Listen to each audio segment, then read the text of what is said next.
Hey everyone, Luke here, and before we get into the actual review this week, just want to say a massive rest in peace to Billy Kamitsa, however you pronounce his last name.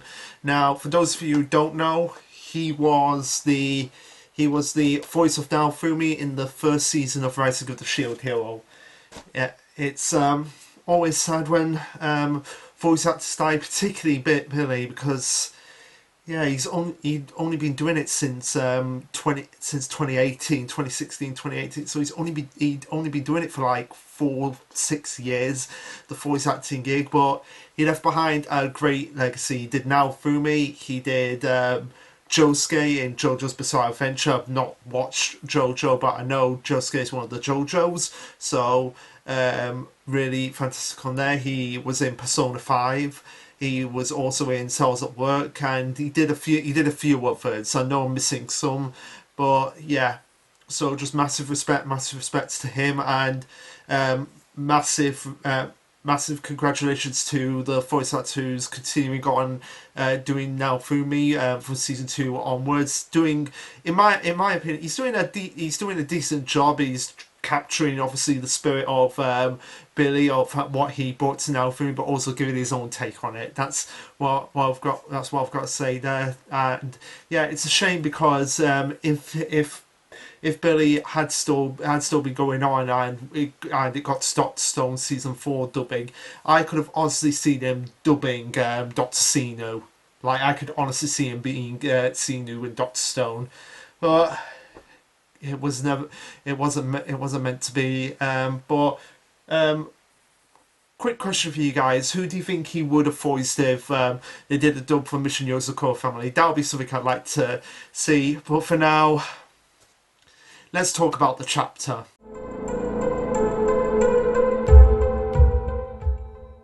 Alright, so this will be chapter 133, titled The Yozakura Siblings versus ? I guess they couldn't do like the Yozakura siblings versus cousin It from the Addams family, or big Goliath monster thing. But anyway, we start off with a colour page which showcases all the Yozakura siblings and Tayo and Goliath. Not I for some reason, but whatever. Just all falling from the sky, which something that I've actually noticed now. It's something that I didn't really realise until now. But why did all the Yozakura siblings have different coloured hair? Like, I know the logical reason is to distinguish them all differently. But seriously, why does Shinzo have green hair? Why does Shion have purple hair? Why does Koricho have black hair? Why does Mutsumi have blue hair? Like, seriously, that is a legitimate question. Like, in universe, that I kind of like want to explain. Like, why do they all have different coloured hair? But that's just something I've just realised right now when looking at these colour pages. But anyway, we start off pretty much from the end of the shot, where we have the big uncle plant whatever monster thing just towering over the Yozakura siblings and just spraying out gibberish, and they're just there like literally a boss in a video game. It's like, okay, well, when you're ready, guys, I'll be ready for you. As the Yozakura siblings are like, okay, how are we going to deal with this? So I don't know, let's have a rock, paper, scissors aside what's going to go on here. And they're like, oh, okay. And the boss like, whenever you're ready, I am ready whenever you're ready. So like, okay, since Shinzo and Futaba can't agree, it's rock, paper, scissors time. So they're like, yeah, we're going to do rock, paper, scissors. And who is it that wins? And of course, Shinzo's the one that wins because Futaba is just always throwing rock first 99% of the time. So it's just like so Shinzo's like, okay, I know exactly what to pick because you're always going to pick rock, Fruitaba. And she's like, good old predictable rock never fails. And these are, yeah, paper. And they're just like, yeah, hold it, Shion. I demand to do a refill. I demand to do a do-over. I throw scissors in my heart, but of course she can't. She's just like, I throw scissors. That's still rock. Damn it. It's just one of those back and forth siblings. Like, Shinzo's like, yeah, Frutaba's always going to pick rock. They continue on by saying, I still think I can take it down I still think I can take it down on my own, which is what Futaba is saying. But Shinzo's like, now the results of rock paper scissors are absolute. Yeah, we've got to live by the ancient life of rock paper scissors and to never back out no matter what the outcome. That's basically going on here. But they're also establishing that since this is an unknown target, they want a sample and make sure they've got to save a piece for them. Okay, obviously Nanano's the one doing this because he's like, yes, I'm the mad scientist, I'm the Mayuri of the group, so let's just get a sample and let me take it back to my lab so that I can do tests on this thing, which makes sense. It's like, you want to know exactly what this thing is. Why did Momo specifically mention that, like, it's my little brother? Like, yeah, what is going on with this thing? So continuing on, after they've had the whole discussion of like, right, who's gonna win at rock paper scissors? I am. We have the Blob just being like, oh, I've had enough of this. It's probably just thinking in its mind, or whatever kind of mentality it has to actually fall, which I can imagine it's not a lot.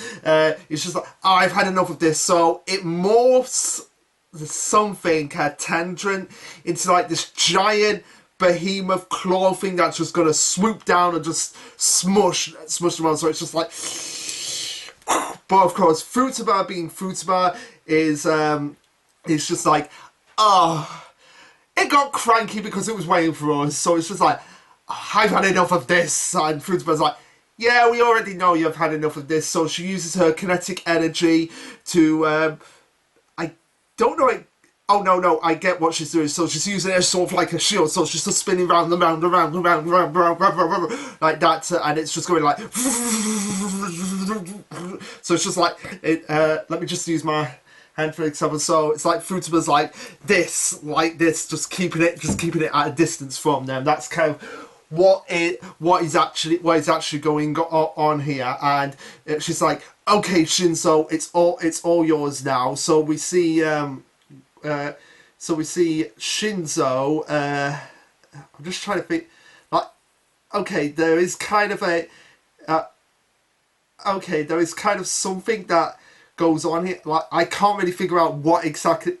Oh no, wait, there we go. I was kind of like a little bit confused about what was going on here. But yeah, we see Shinzo get like a backpack full of rockets, and it's just like, and it's just like, okay, yes, now fire away. So it's just like using his rocket bullets powers to just fling this thing right up into the air as it's just gouging away at everything. But of course, it being a plant, it has the ability to absorb things, as we learn in last chapter, and the ability to reproduce and regenerate and it basically heal itself, and its resilience, it's top notch, and that's for sure. So basically, kinetic energy attacks, physical attacks, bullets, basically not going to stop this thing.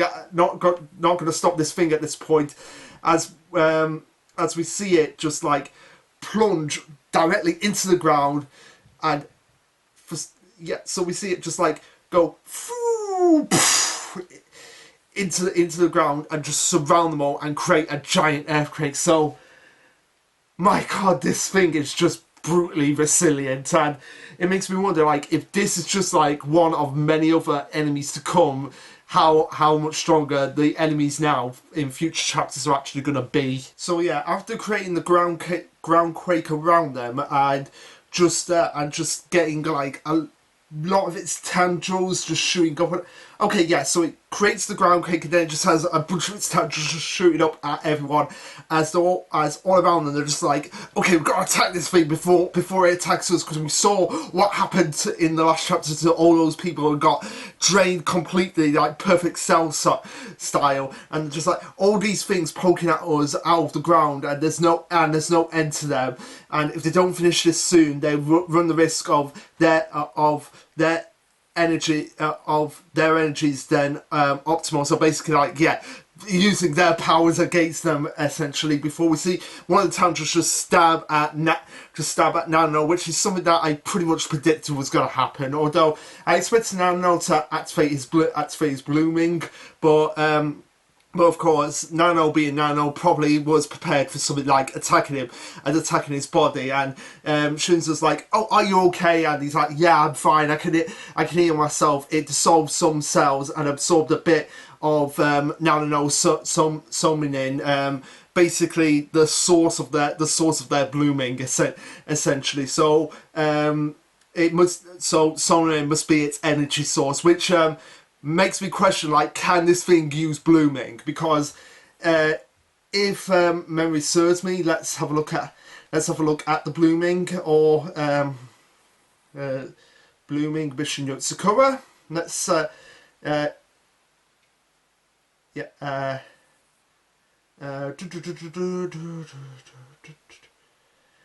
the blooming is an ability created when the summoning in the Yozakura's blood strengthens the body to its limit. So yeah, or basically the artificial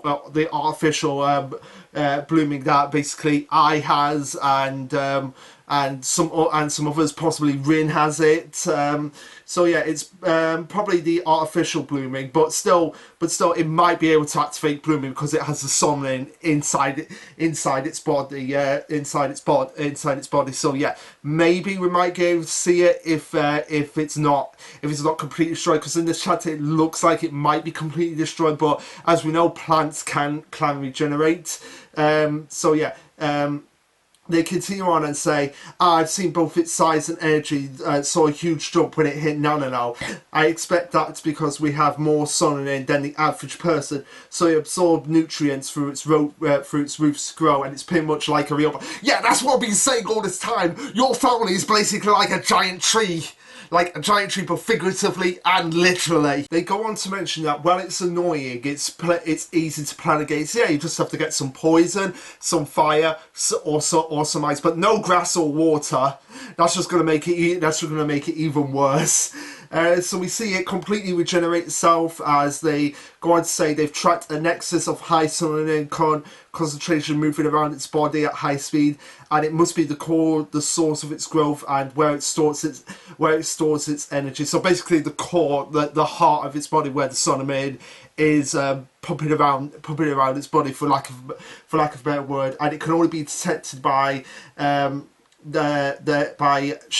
Shion's tracking scan, and deliberately letting absorb some of Nano's voltage shells kicked off a negative reaction inside of it that will both slow it down and give us a visual to follow. So basically, pretty much exactly what I said in the last chapter. Although, even though it technically does get destroyed in this chapter, it might potentially come back later on. You just never know with this series where it's actually going to go half the time, whether it'll be like more action, more plot, or more slice of life. You just never know. But yeah, pretty much what I kind of similar to what I said was going to happen in the last chapter. Like, it was going to attack Nano, it was going to activate its blooming, and therefore be able to counter it. So sort of called it, but then this was probably the best direction it was going to go down.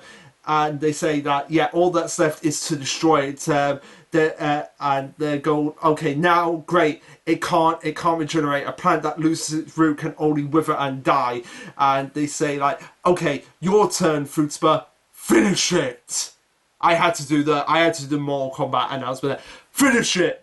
But of course, we see that there are many Futubers around. There are many Futubers above this thing. And like I said, even though it technically does get destroyed in this chapter, it's still a possibility because it is a plant. Even though it lost its roots, it can still absorb itself into things and become a new tree. I guess that's kind of something that could potentially happen. So don't count your eggs before they hatch yet, Shinon, because you might potentially not be out of the woods when dealing with something like this, and there might be more serious threats coming later down the line. So yeah, continuing on, as I said, there are many fruitibers around above this thing, so we know, because there are many fruitibers, we know that this is not actually fruitiber. It's actually Kengo using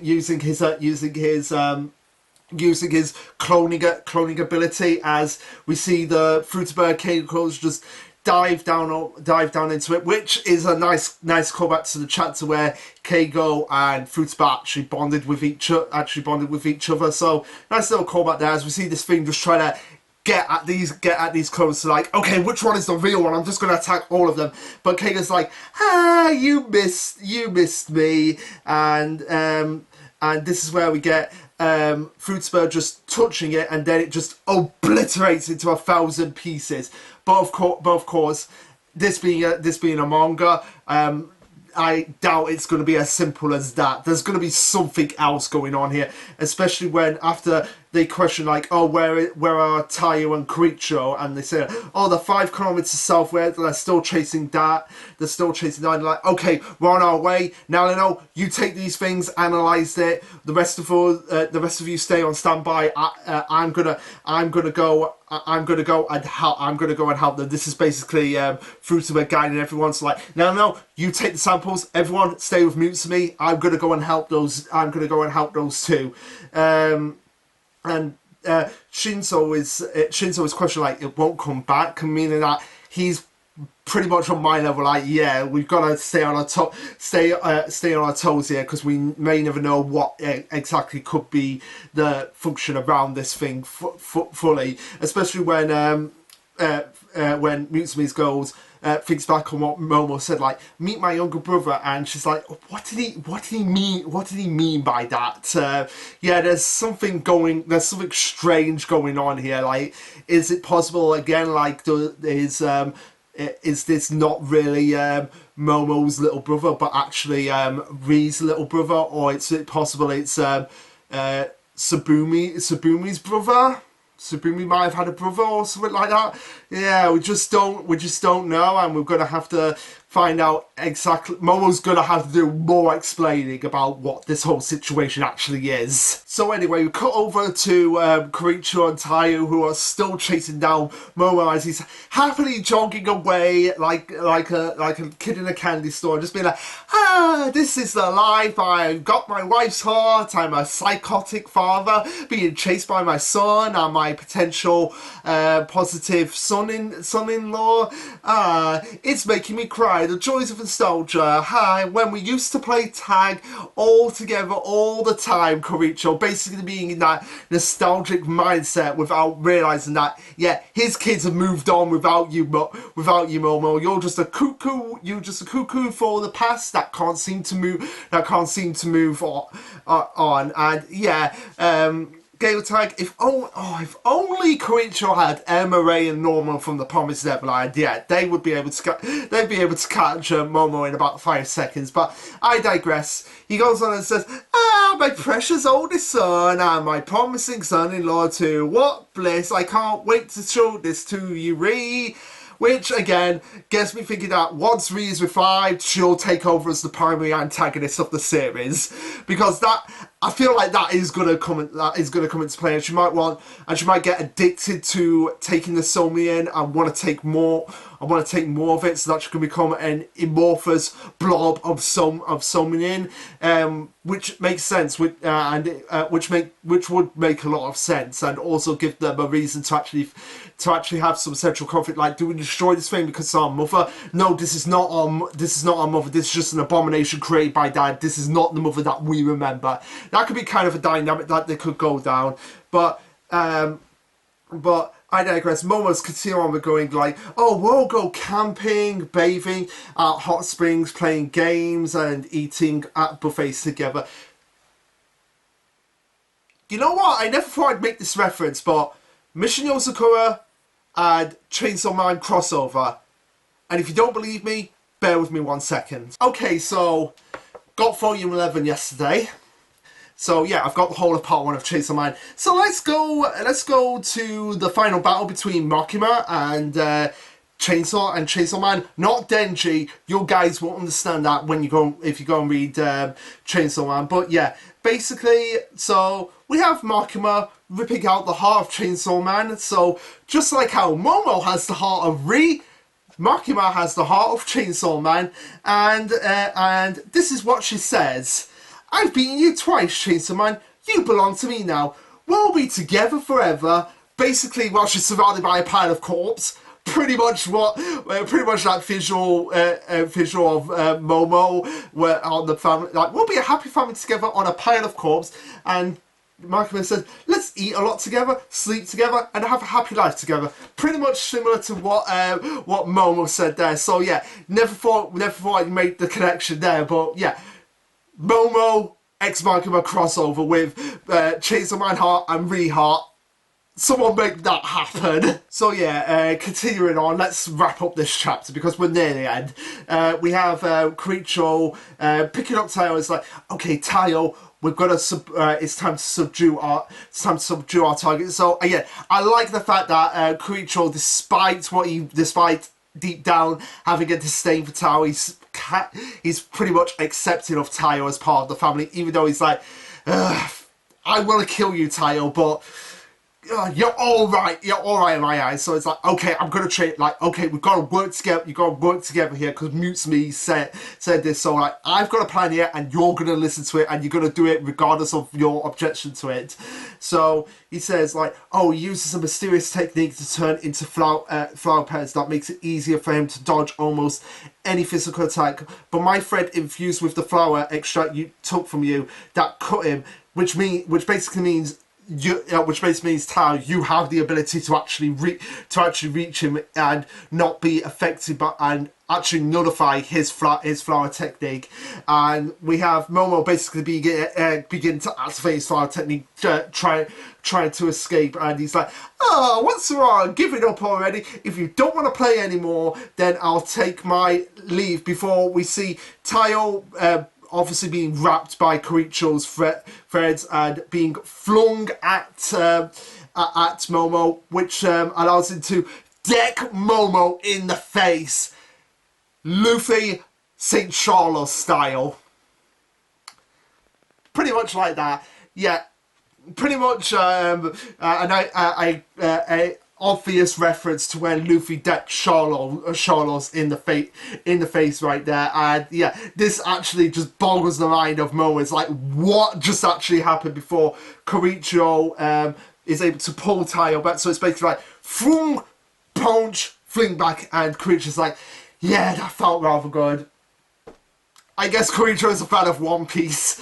I guess he was like, yeah, I now know what it felt like to be Luffy punching Charlos. So yeah, that's where the chapter ends. Now, where do we go from here? Like, I doubt Momo's probably going to be like, oh, what actually happened, Tayo? When did you get strong enough to actually hit me? And actually, what? Do you remember when Momo was introduced and he just went boom, and then literally after touching Tayo, he just geysered blood? Why hasn't Momo done that since? Used that technique since? Seriously, Momo, you have that OP technique where basically you touch someone and seconds later they just geyser blood from them and pass out. Like, why haven't you been able to do that? Like, I'm sure someone's going to comment like why he's not been able to do that technique since. But yeah, where do we go from here? I imagine that possibly two things could go. Either Momo just escapes again, Kiricho and Tayo get distracted by something and they escape again. Futaba probably turns up and demands some answers. Like, what the hell is going on? Why were you calling that thing your younger brother? Or possible idea, they steal Ri's heart, take it away from him, and now Momo has to kind of get his wife's heart back. So basically doing yo-yo with the family. But I think Momo has got to do some explaining about what that plant thing that they were fighting actually is. So that's just something we're going to have to wait and see, because I have no idea what is going to happen in the next chapter. But anyway, guys, got a little bit excited there, really got fired up, even though not a lot happened in chapter 2, which was basically like fight, chase, and deck Momo, to give you the long and short of it. But it was a lot of fun to do this with you. And yeah, also as well, guys, just something that I forgot to mention at the beginning of the video, but please come and join us in Control Chaos, because I'm one of the mods, and basically, for lack of a word, I'm collaborating more with them now, doing a lot of modcasts. We've got a lot of plans coming up. So basically, I'm like a co-contributor to their channel now, as well as being one of the mods. Like, if we're gonna do Dr. Stone turns, I'm basically like one of the 5 wise generals, or one of the Go Take 13 captains, or division commanders on a pirate crew. Basically, I'm one of the main people contributing and keeping that channel alive for Fex, Red, Furman, and yeah, really looking forward to doing some of the modcasts that we've got coming up. Some of my favourites that I'm looking forward to are talking about 4Kids and what they were doing. Like, say they got Chainsaw Man, like Chainsaw Man 4Kids dub. That will be something. Obviously the progression series with Yu-Gi-Oh! That I'm part of, which we hopefully will be doing the next one next Sunday. So look forward to that, and of course talking about the most tragic messed up / tragic backstories in media, because even though it's a comedy series, Red Dwarf has one of those. Yeah, I cannot wait to talk about that backstory for Rimmer, because that is pretty messed up, and yeah, kind of gives you a reason for why Rimmer is the way he is. So yeah, look forward to them. But also, those are just some examples, and also as well, when the One Piece manga goes on the month break, we'll be doing a big One Piece modcast, which I'll be hosting. So yeah, look forward to that with Control Chaos, and also look forward to the Ryusui special, What's the Difference, anime and manga, which I'm going to be doing once that drops next month. So yeah, lots of things coming up, really excited about. But anyway, guys, what did you think of this chapter? Let me know. Like, subscribe, comment, all that jazz. And this will be Lasherluke signing off. Later, guys. Also, yeah, I got a haircut.